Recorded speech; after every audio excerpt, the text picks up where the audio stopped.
Class 10th के विज्ञान के बहुविकल्पीय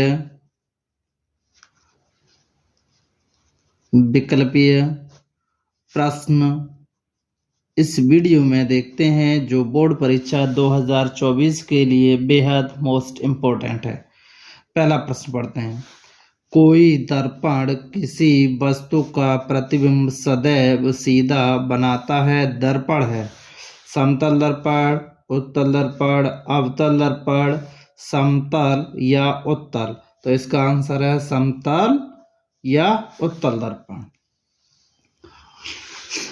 विद्युत विभवांतर का मात्रक होता है। वैद्युत विभवांतर का मात्रक होता है वोल्ट होता है। क्या होता है इसका मात्रक? वोल्ट होता है। दूर दृष्टि दोष के कारण वस्तु का प्रतिबिंब बनता है रेटिना पर, रेटिना के पीछे, रेटिना के आगे, नेत्र लेंस पर। तो इसका आंसर होता है रेटिना के पीछे जब दूर दृष्टि दोष होता है। देखते हैं अगला क्वेश्चन। एक अवतल लेंस द्वारा किसी वस्तु का प्रतिबिंब बना होता है। अवतल लेंस द्वारा किसके द्वारा? अवतल लेंस के द्वारा आभासी उल्टा व छोटा, आभासी सीधा व बड़ा, आभासी सीधा व छोटा, आभासी उल्टा व बड़ा। जो उल्टे प्रतिबिंब होते हैं वो सभी वास्तविक प्रतिबिंब होते हैं, जबकि सीधे प्रतिबिंब जो होते हैं वो कैसे होते हैं? आभासी होते हैं। तो इसमें का आंसर होगा आभासी सीधा व वस्तु से छोटा। नेक्स्ट क्वेश्चन देखते हैं। 1.5 वोल्ट वैद्युत वाहक बल के सेल का आंतरिक प्रतिरोध 3 ओम है, तो सेल से प्राप्त धारा का अधिकतम मान होगा। किसका मान पूछा गया है? आई का मान पूछा गया है। ये जो दिया है वोल्ट वैद्युत वाहक बल दिया गया है, इसे ई से भी लिख देते हैं और बी से भी लिख देते हैं। तो बी बराबर लिखेंगे 1.5 वोल्ट है और इसका प्रतिरोध जो है आंतरिक प्रतिरोध कितना दिया है? 3 ओम दिया है। तो आई बराबर जो होता है बी बटे आर हो गया, तो 1.5 बटे में 3 हो गया। इससे ये कितनी बार कटेगा आप? तो यहाँ दशमलव हटाएंगे तो नीचे 10 हो जाएंगे, तो 15 बटे में कितना हुआ? 30, 15 दूनी 30। तो आई बराबर 1/2, तो आई बराबर 0.5 एम्पियर। इसका आंसर कौन सा होगा? ऑप्शन सेकंड सही है। इसका आंसर 0.5 एम्पियर। नेक्स्ट क्वेश्चन देखते हैं। एक अवतल लेंस की अवतल लेंस की फोकस दूरी 5 मीटर है, तो इसकी क्षमता क्या होगी? एक अवतल लेंस की फोकस दूरी 5 मीटर है। फोकस दूरी f बराबर दिया है 5 मीटर, लेकिन सभी को पता है कि अवतल लेंस की फोकस दूरी हमेशा किसमें होती है? ऋणात्मक होती है। तो p बराबर कितना होगा? 1/f, अर्थात 1/-5। तो p बराबर -0.2 डायोप्टर। इसका ऑप्शन कौन सा सही है? इसका ऑप्शन सेकंड सही है, क्योंकि अवतल लेंस की फोकस दूरी किसमें होती है? ऋणात्मक। ओम का मान होता है 10⁻⁻6 ओम। ऑप्शन बी सही, सेकंड सही है। वायु एवं एक सघन माध्यम की सतह के समानांतर आपतित किरण के लिए सघन माध्यम में अपवर्तन कोण होगा क्रांतिक कोण से कम, क्रांतिक कोण के बराबर, क्रांतिक कोण से अधिक या ठीक 90 अंश। तो इसका आंसर है क्रांतिक कोण से अधिक होगा। इसका आंसर कैसे अधिक होगा? क्रांतिक कोण से अधिक होगा।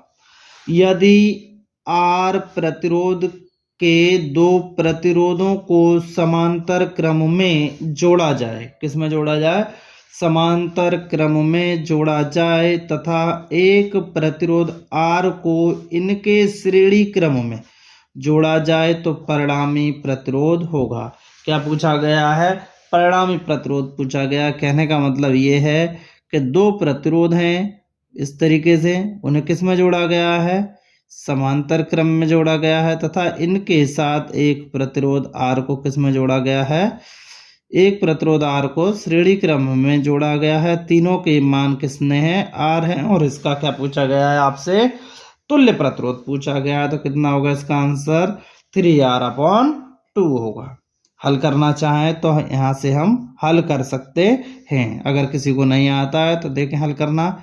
तो 1/R1 बराबर जो होगा 1/R प्लस 1/R अर्थात 2/R होगा। तो R' बराबर जो हो जाएगा वो R/2 हो जाएगा। और इसके साथ क्या है, अब ये श्रेणी क्रम में है तो R" बराबर लिख देंगे हम यहाँ तुल्य प्रतिरोध। क्या लिखेंगे यहाँ पर, तुल्य प्रतिरोध।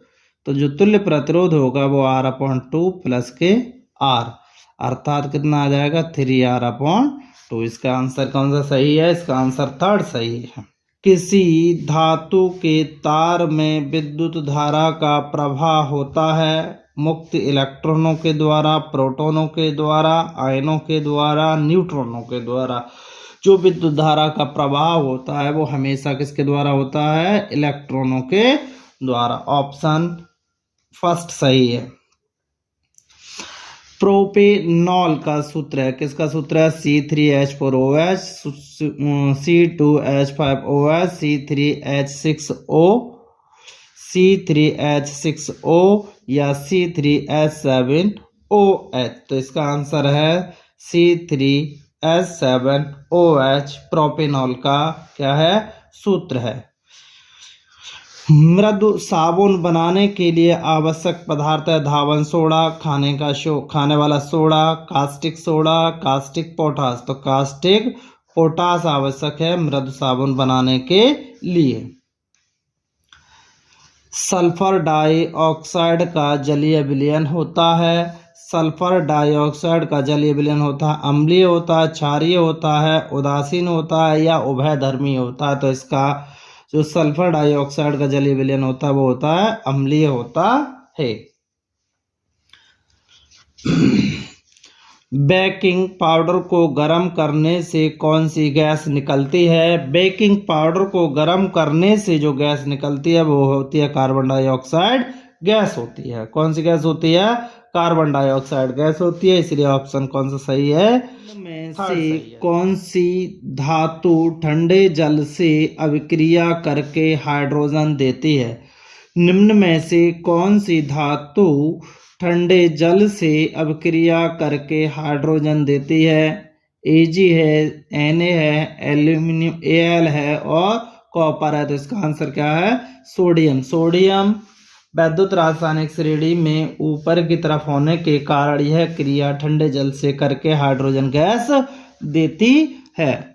नेक्स्ट, CH3CH2CHO का नाम है, CH3CH2CHO का नाम है प्रोपेनॉल, प्रोपेनॉन, एथेनॉल, एथेनॉल। तो इसका है CH3CH2CHO का नाम है प्रोपेनॉल।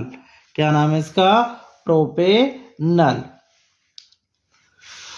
कौन सा कार्बनिक यौगिक असंतृप्त है, ethane, methane, acetylene, ethyl alcohol. जो असंतृप्त हाइड्रोकार्बन होते हैं उनके बीच में द्विबंध या त्रिबंध पाए जाते हैं वो सभी क्या कहलाते हैं, असंतृप्त हाइड्रोकार्बन कहलाते हैं। तो इसका ऑप्शन कौन सा सही है, थर्ड सही है, एसिटिलीन। कौन सा ऑप्शन सही है, एसिटिलीन। प्रोपेन का रासायनिक सूत्र है, प्रोपेन का रासायनिक सूत्र है CH4, C3H8, C4H10, C2H6। तो इसका जो प्रोपेन का जो रासायनिक सूत्र होता है वो होता है आपके पास C3H8 होता है। ऑप्शन इसका कौन सा सही है, सेकंड ऑप्शन सही है। निम्न में से सर्वाधिक धन विद्युतीय तत्व है, सोडियम है, एल्यूमिनियम है, फ्लोरीन है, पोटेशियम है। सर्वाधिक धन विद्युतीय तत्व पूछा गया है तो इसका आंसर कौन सा है, पोटेशियम, यानी ऑप्शन चौथा सही है। क्षारीय धातुएं हैं, निम्न में से पूछा गया है क्षारीय धातुएं हैं VeMgCa, LiNaK, V, Al, Ga, Ca, C, Ag, Au। तो ये है लिथियम, सोडियम, पोटेशियम, ये कैसी धातुएं हैं? ये क्षारीय धातु हैं। इसका ऑप्शन कौन सा सही है? इसका ऑप्शन सेकंड सही है। मनुष्य में गुणसूत्रों की संख्या क्या होती है? 44, 45, 46, 47। तो मनुष्य में गुणसूत्रों की संख्या होती है 46। इसका ऑप्शन कौन सा सही है? थर्ड सही है। निम्नलिखित में से कौन सा आनुवांशिक पदार्थ है? हार्मोन से, डीएनए, राइबोसोम है, माइटोकॉन्ड्रिया है। तो इसका क्या है? डीएनए। ऑप्शन कौन सा सही है? Second option. हीमोग्लोबिन महत्वपूर्ण भूमिका निभाता है उत्सर्जन में, श्वसन में, पाचन में, वृद्धि में। हीमोग्लोबिन जो महत्वपूर्ण भूमिका निभाता है वो निभाता है श्वसन में। किस में निभाता है?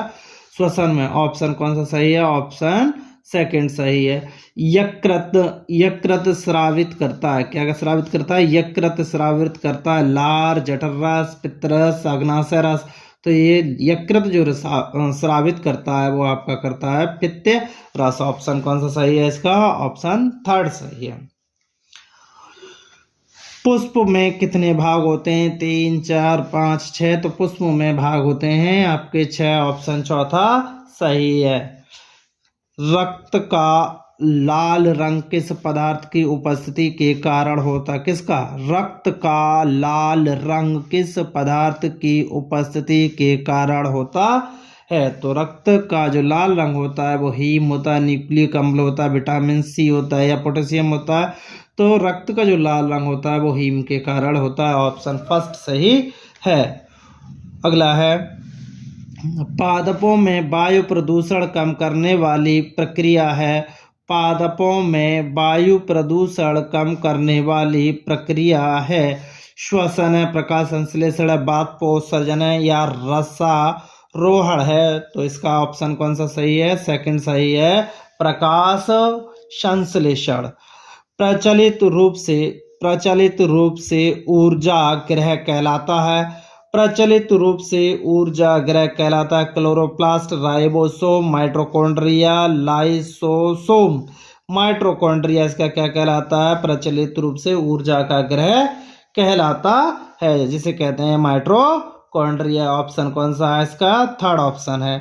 द्वार कोशिकाएं पाई जाती हैं। नेक्स्ट क्वेश्चन है इसका, देखते हैं। द्वार कोशिकाएं पाई जाती हैं जड़ों में, रंध्रों में, बात रंध्रों में, इन सभी में। तो द्वार कोशिकाएं जो पाई जाती हैं वो बात रंध्रों में पाई जाती हैं। इसका ऑप्शन कौन सा है? थर्ड सही है। नेक्स्ट क्वेश्चन है, प्रकाश संश्लेषण अपक्रिया में मुक्त ऑक्सीजन का स्रोत होता है कार्बन डाइऑक्साइड, जल, वायु, परिणहरम के विघटन से। तो इसका जो मुख्य स्रोत होता है वो होता है जल होता है। क्या होता है? जल होता है। ऑप्शन कौन सा सही है? इसका दो सही है।